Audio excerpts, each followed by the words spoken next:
د غوره فکر او غوره ژوند کتاب اتلسمه برخه. د فکر د ځواک په وړاندې به ارزښت شتمنۍ. نن ورځ د مالی صنایعو او بانکدارۍ هڅې دا دي چې په علم کې هم بدلونونه رامنځته کړي، هماغه ډول لکه څرنګه چې د شتمنۍ او مالدارۍ په اړه دغه کار صورت نیسي. د بیلګې په توګه بانکونه د ارزښت لرونکو شتمنیو په مقابل کې پور ورکوي، نو ځکه په اضطراري شرایطو کې کولای شي د وثیقې په توګه هغه غصب کړي او ویې پلوري او د بانک پور ورکړي. خو د یو شرکت رښتینې شتمني د لمس وړ نه ده. د یو شرکت شتمنۍ د هغه شرکت د کارکوونکو د تفکر قدرت دی. په هغه کې د کارپوهانو د ډلې له فکري ځواک څخه ترکیب شوي تشکیل شامل دی چې د ستونزو د حل، نوښتونو او د رقابتي بازار لپاره، د خدمتونو او د توکو د تولید لپاره یو له بل سره کار کوي. له فکري ځواک څخه د ګټه اخیستلو لپاره د وړتیاو درلودل او د بریالیتوب لپاره د نوښتګرې وړتیا غوړول په بشپړه توګه اړین دي. نن ورځ پوهیږو چې څه ډول کولی شو له هغه وخته چابک او چالاک واوسو چې موږ پخوا وو. کوچني اختلافونه د لویو پایلو لامل ګرځي. په غالب ګمان سره د فکري په طرز او کړنو کې کوچنی اصطلاح هم کولای شي ستاسو په کړنو کې د مهمو اصطلاحاتو لامل شي. اړینه نه ده چې حتمی پوهنتون ته ولاړ شئ او کلونه درس ولولئ ترڅو د خپلې پوهې کچه هغه پورته ورسوئ چې وکولای شئ له هغه څخه ګټه واخلئ. ځینې وختونه په هغه کارونو کې کوچني بدلونونه چې همدا نن ورځ او په دقیقه توګه هم دلته یې ترسره کوئ د حیرانوونکو پایلو لامل کیږي. دلته تاسو ته بیلګه وړاندې کوم. که چیرته د اس غلولو په لوبه کې یو اس یوازې په دې خاطر چې پوزه یې له دویم اس څخه مخکې وه ګټونکی شي، د دویم اس 10 چنده جایزه اخلي. آیا دا په دې معنا ده چې لومړی اس د دویم اس په پرتله 10 چنده تیز غلیدلی دی؟ آیا هغه 2 چنده تیز غلیدلی دی؟ 10 سلنه تیز نه. هغه اس چې ګټونکی شوی دی یوازې د یوې پوزې په اندازه تیز غلیدلی دی. له همغې بیلګې سره سم په مناسب وخت او ځای کې یوازې د کمو اطلاعاتو درلودل د دې لامل کیږي ترڅو په یوه ځانګړي موقعیت کې د پام وړ توپیرونه رامنځته کړئ. تر ډیره یوازې یوه مفکوره یا لیدلوری ستاسو کار او ژوند ته بدلون ورکوي. پام مو وي ترڅو د عقل او شعور په دام کې ونه لویږئ. نن ورځ تر ټولو بریالي خلک هغه دي چې تل د خپلو عقلاني شتمنیو د پراختیا او د زده کړې لپاره پانګونه کوي. هغوی په بشپړه توګه د نویو لارو او مفکورو منلو ته چمتو دي. تر ټولو لویه تېروتنه چې زیاتره خلک په ځانګړې توګه له پوهنتونونو څخه فارغ شوي زده کوونکي کوي دا ده چې فکر کوي هر هغه څه چې په اوسني وخت کې پرې پوهیږي د ځانګړې موضوع لپاره بسنه کوي. ځینې وختونه فکر کوي چې په هر هغه څه چې پوهیږي هغه څه دي چې د یوې ځانګړې موضوع په اړه اړین دي چې پرې وپوهیږي. هغه د عقل او شعور د دام کمزوري، مجري، ناخود آگاه عدم صلاحیت نومیږي. دغه شخص هغه څوک دی چې په څه نه پوهیږي او خپله هم اطلاعات نه لري چې په څه نه پوهیږي. نشو کولای له دې شخص سره مرسته وکړو ځکه هغه په هیڅ صورت نوي اطلاعات نه مني. په همدې دلیل ده چې د ټول علم او پوهې پیل د دې موضوع په اړه پوهاوی ده چې په رښتیا هم څومره غافل یاست او کم اطلاعات لرئ. هیڅکله تر اغېزو لاندې مه راځئ. ما زیاتو هیوادونو ته سفر کړی او له زیاتو بریالیو او فوقالعاده باهوشه اشخاصو سره مې خبرې اترې کړي دي. ما له زیاتو میلیونرانو او حتی میلیاردرانو سره خبرې کړي دي. ما په مهمو دولتي ادارو کې کار کړی دی او له هغو لویو نارینه‌و او ښځینه‌و سره مې چلند درلود چې تر اوسه یې په دې نړۍ کې ژوند کړی دی. داسې ښکاري چې یوازې د دې اشخاصو ترمنځ مشترک حس هغه دی چې هیڅکله د خپل عقل او شعور تر اغېزو لاندې نه راځي. په حقیقت کې هغوی چې هر څومره زیرک او باهوشه واوسي په همغه اندازه متواضع کیږي او خپل ځان ته ډیر کم د یو متخصص او کار ازمویلی شخص په توګه ګوري. 200 کاله مخکې ټولو فکر کاوه چې انګلیسي راجر بیکن د نړۍ وروستی شخص دی او له ورځنیو علومو سره اشنایي لري. هغه په خپل وخت کې تقریبا په هر هغه څه وپوهید چې په ښوونځیو کې تعلیم ورکاوه. البته په هغه وخت کې د موجودی پوهه کچه محدوده وه، کتابونه ډیر کم وو او د هغه پوهانو او فلسفانو او څیړونکو شمیر ډیر کم وو چې لیکنې به یې کولې او تدریس به یې کاوه. پوهه په تصاعدي ډول پرمختګ کوي، خو نن ورځ امکان نه لري چې یو شخص حتی د یوې کوچنۍ موضوع په اړه په هر څه وپوهیږي. یوازې عصري طبي علم ته وګورئ. زیاتره متفکر مغزونه خپل ټول ژوند د داخلي غوږ د کړنو مطالعې یا د بدن د یو بل غړي مطالعې ته وقف کوي. که څه هم دغه متخصصین ژمن او باهوشه اشخاص خپل ټول کاري ژوند د بدلون په ځانګړي برخه کې د تخصص اخیستلو ته وقف کوي، خو هیڅکله نشي کولای هغه ټول څیزونه زده کړي چې باید د هغه غړي په اړه وپوهیږي. ځینې وختونه له حاضرینو څخه پوښتم، آیا ستاسو په منځ کې داسې څوک شته چې په دې هر څه پوه شي؟ البته چې څوک لاسونه نه پورته کوي. وروسته څوک چې هر څه پوهیږي د دې جملې په اړه خپل منظور بیانوم. هغه څوک چې په هر څه پوهیږي هغه څوک دی چې احساس کوي. د هرې موضوع په اړه په هر هغه څه پوهیږي چې ورته اړتیا وي. که چیرته داسې یو شخص یاست چې په هر څه پوهیږئ، څه ډول کولی شئ هغه بیان کړئ. دا زیاته ستونزمنه ده. تاسو په هغه برخه کې پرمختګ او زده کړې یوې خواته کړي دي چې په هغه کې تخصص لرئ. تاسو لوستل، راډیویي خپرونو ته غوږ نیول او د زیاتو درسي ساعتونو نیول بس کړي دي.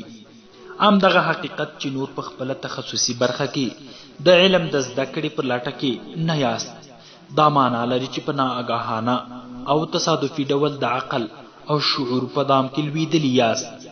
تاسو د نه پوهېدونکو څیزونو په اړه د زده کړو او پرمختګونو په ترک کولو سره داسې چخ شوي یاست چې احساس کوئ په هر څه پوهیږئ. ځوابونه اوښتونکي دي.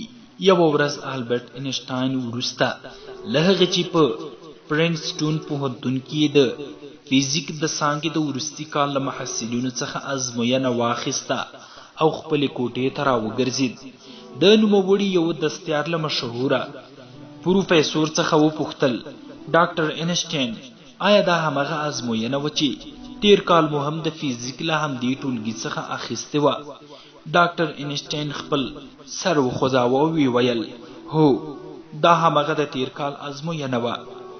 مرستیال خپل ځان ته جرأت ورکړ او له لوی فزیک پوه څخه یې وپوښتل، خو ډاکټر اینشټاین، څه ډول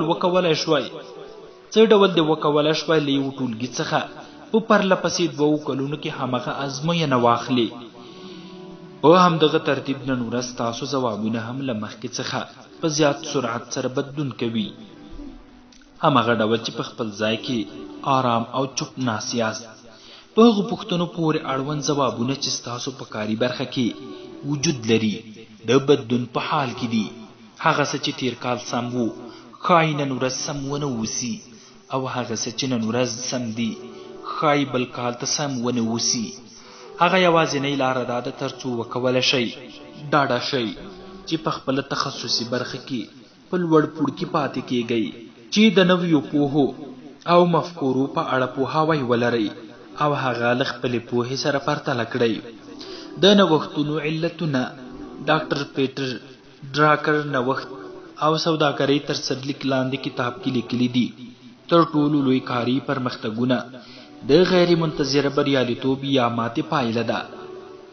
نوموړي توضیح ورکوي چې کله په هر کار کې یو غیر عادي او غیر منتظره پیښه رامنځته کیږي، یو عادي شخص هغه په دې خاطر چې یو تصادفي پیښه د لپامه غورځوي، خو یو پیاوړی او زیرک شخص غیر منتظر پایلې داسې څیړي چې هغه ګواکې د کار په ماهیت کې د یو بنسټیز نغښتلي بهیر نښه ده. کله چې په ازمایشي لوښو باندې د خاورو او دوړو په خاطر د بکټریاو په رشد پورې اړوند ازمیښت پایله ورنکړه. د لابراتوار مسؤل ازمویل شوي لوښي لرې واچول، خو د الکساندر فلمنګ په نوم یو بکټریا یا پیژندونکي په دې اړه پلټونکی شو چې ګرد او دوړې دومره پیاوړې وې چې کولی شي بکټریاوې ووژني. د نوموړې څېړنې د پنسلین د کشف لامل شوې چې د دویمې نړیوالې جګړې په وخت کې د میلیونونو کسانو ژوند ژغورلی و او د نوبل جایزه یې د هغه په برخه کړه. خپل ذهن مو پرانیستی وساتئ.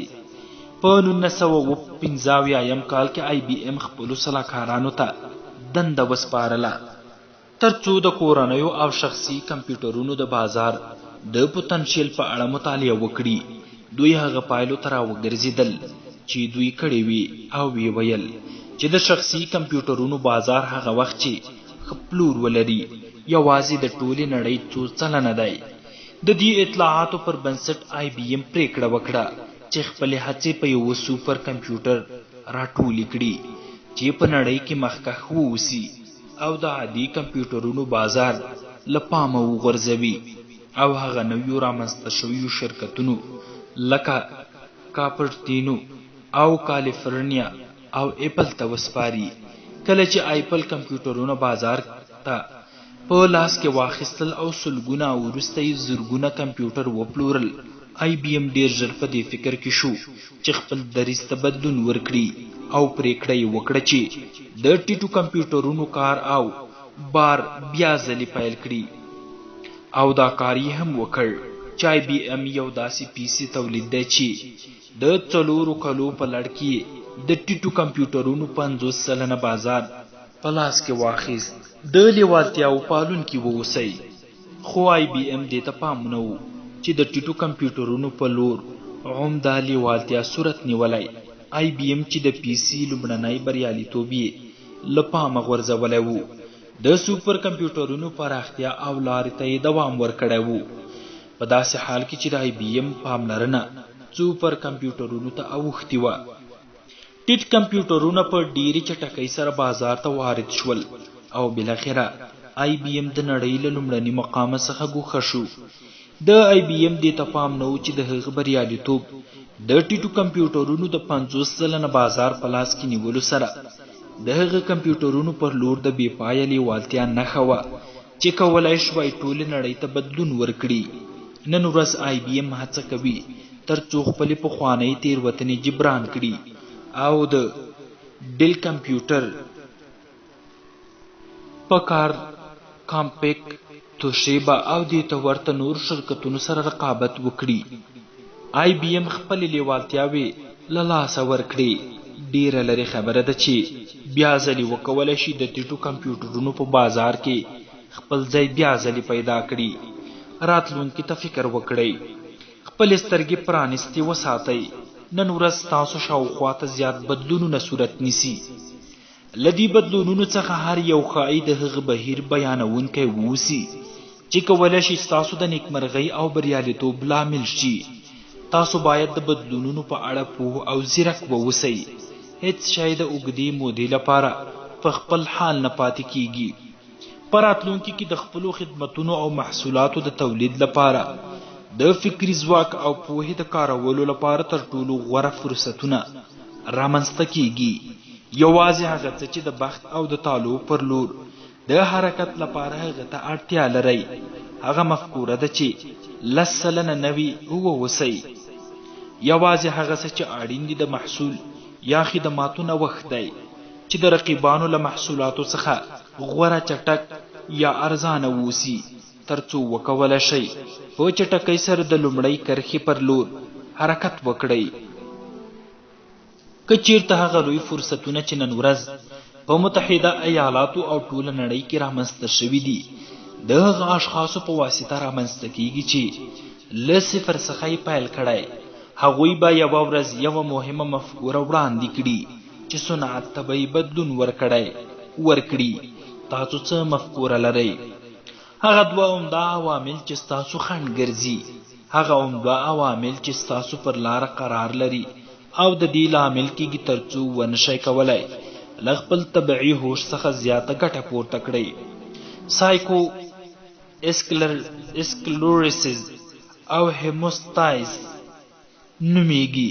د سایکو اسکلروسیس بل نوم خپل تیوري ته پایبند دی. جدي انعطاف نه منونکی او بدلون نه منونکي خلک دا ډول حالت لري. دا ډول شخص د یوې ځانګړې موضوع یا د شخص په وړاندې ثابته تیوري لري او د خپل فکر د طرز د بدلون لپاره د هر ډول اقدام په وړاندې مقاومت کوي. د فکر دا طرز میخانیک نومیږي. په زیات اټکل سره هغه خلک پیژنئ چې له دې حالت څخه کړيږي. د فکر د دې ډول طرز سرچپه لا انعطاف منونکی ده. هغه نظریه سازګاره نړۍ نومیږي. د سازګاره اشخاصو ذهن د نویو اطلاعاتو منلو ته چمتو دی. هغوی د نویو مفکورو او لیوالتیاو په وړاندې علاقمند دي. دوی تر ډیره له هغه څه سره علاقه لري چې سم دي. که چېرته یو شخص دوی ته نوې مفکوره وړاندې کړي چې دا وړتیا ولري چې د پخوانیو مفکورو د ترک کولو لپاره لیوالتیا ښکاره کړي، هغوی تر ډیره د دې موضوع په اړه اندېښنه کوي چې آیا نوې مفکوره اغېزمنه ده او د هغه په مرسته کولی شو ستونزه حل کړو یا موخې ته ورسیږو، تر دې چې ووایي حق له دوی سره دی. د نابغه اشخاصو درې ځانګړنې. نابغه اشخاصو د څو کلونو په لړ کې سختې مطالعې کړي دي. یوه د پاملرنې وړ ځانګړنه چې کارپوهان هغې ته رسېدلي دي دا ده چې نابغه اشخاص په اړینه توګه لوړ IQ لري. دوی معمولی اشخاص دي چې د منځنیو اشخاصو په پرتله حتی له خپل هوش څخه باهوشه خلک په ښه توګه ګټه اخلي. دا په دې معنا ده چې که چېرته زده کړئ چې د نابغهو په شان فکر وکړئ، کولی شئ نابغه شئ. داسې ښکاري چې نابغه اشخاص درې ډوله مشترکې ځانګړنې لري چې تاسو هم کولی شئ هغه ځانګړنې ولرئ او هغه د خپل تفکر ثابته برخه وګرځوئ. لومړی داسې ښکاري چې نابغه خلک پرانستی فکر لري. هغوی له یوې پوښتنې یا ستونزې سره په مخامخ کېدو کې زړه نازړه او انعطاف پذیر دي او دا لیوالتیا لري چې ټول احتمالات په نظر کې ونیسي. دا ډول سازګاره تیوري د هغه پرانستې دروازې په شان ده چې دا اجازه ورکوي تر څو له هرې لارې او سرچینې څخه مفکورې پر هغه باندې یرغل راوړي. د نابغه لیدلوري دا ډول دی. تاسو هم کولی شئ چې په تمرین سره هغه زده کړئ. دویم داسې ښکاري چې نابغه اشخاص له مسایلو او پریکړو سره اصولي او منظم چلن کوي. دوی د هغه سپي په شان چې د حرکت په حال کې موټر تعقیب کوي خپل ځان په ستونزو او مشکلاتو کې نه اچوي. په بدل کې د ریاضي د مسئلې د حل په شان په منظمو پوښتنو او په منطقي نظم سره له ستونزمنو شرایطو سره چلن کوي. دریم نابغه اشخاص له یو لړ پوښتنو یا ستونزو سره برخورد کوي. پوښتنه کول ذهن پرانیزي.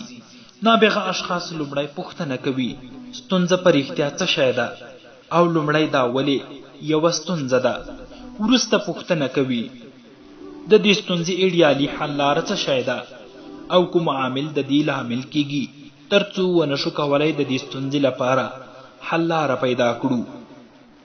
دوی پوښتنه کوي ولې دا وضعیت رامنځته شوی دی، څه ډول رامنځته شو، د هغه دلیل څه و، لومړی ځل چیرته او څه وخت رامنځته شو، د هغه عامل څوک و، هغه بېلابېلې لارې کومې دي چې کولی شو د هغه په وسیله دا مسئله حل کړو.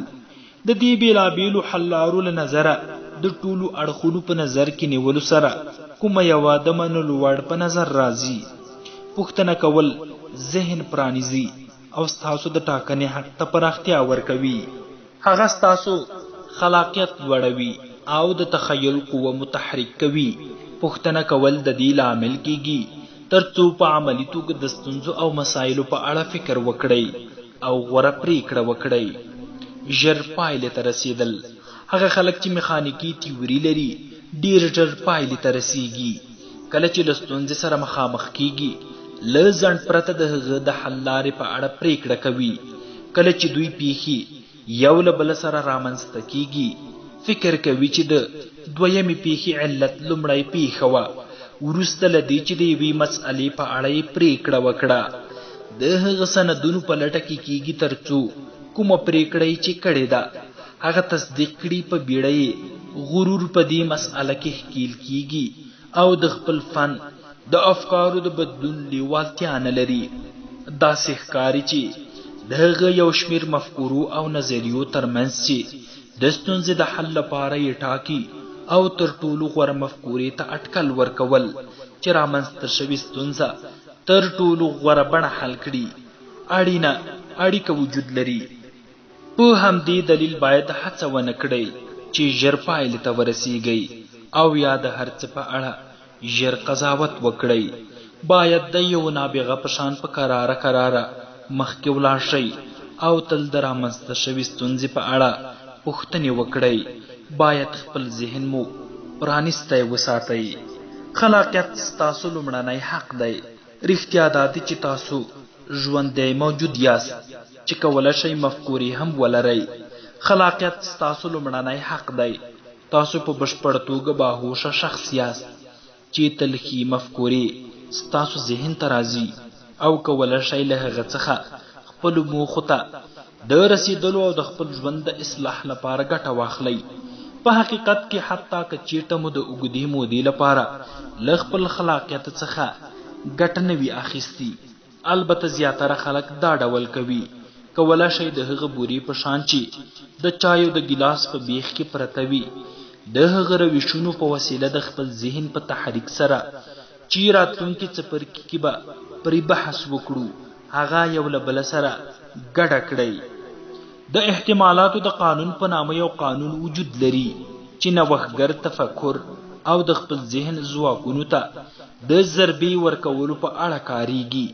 دغه قانون وایي چې هر څومره زیاتې مفکورې ولرئ په همغه کچه زیات اټکل وجود لري چې د اړتیاو په وخت کې د مناسبې مفکورو تر خطر لاندې راشي. نن ورځ تر ټولو بریالي خلک هغوی دي چې تل له بېلابېلو سرچینو څخه نوې مفکورې ترلاسه کوي. سرچپه بریالي خلک هغوی دي چې تر اوسه هم پخوانۍ او زړې مفکورې په کم تخیل یا خلاقیت سره په کار اچوي. هر ځای د نویو مفکورو په لټه کې واوسئ. کله چې په سیمینارونو یا د کارپوهنې د وینا په مراسمو کې ګډون کوئ چې د خپل تخصص په برخه کې ځینې تر ټولو مشهورې مفکورې له تاسو سره شریکې کوي، تر ډیره به د نویو تیوریو له بمبار سره مخامخ شئ چې کولی شئ له هغه څخه د خپل ژوند د یوې برخې د اصلاح لپاره ګټه واخلئ.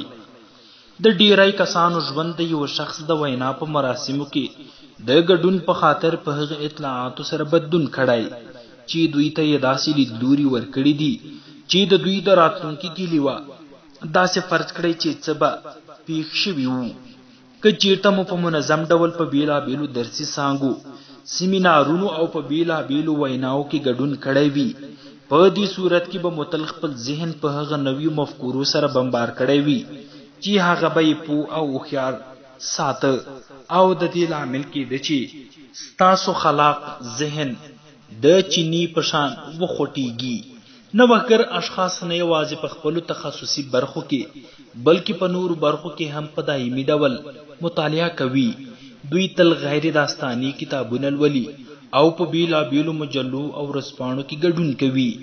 دوی د انتقادي مقالو او مطالبو لیکلو ته په دقت سره فکر کوي. د مطالعې په وخت کې تل د ځان سره قلم ولرئ.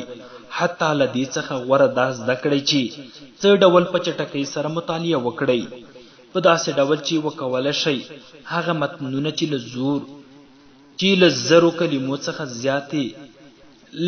زیاتې لري په یوه دقیقه کې هغه ته اجمالي فکر وکړئ. چټک لوستل د بایسیکل د سورلۍ په شان یو ډول مهارت دی چې هر شخص کولی شي په څو ساعته تمرین سره هغه زده کړي. په دې توګه د تل لپاره به دا توانایي ولرئ تر څو له هغه څه نه زیات اطلاعات ترلاسه کړئ چې تاسو یې تصور کاوه. کاوه.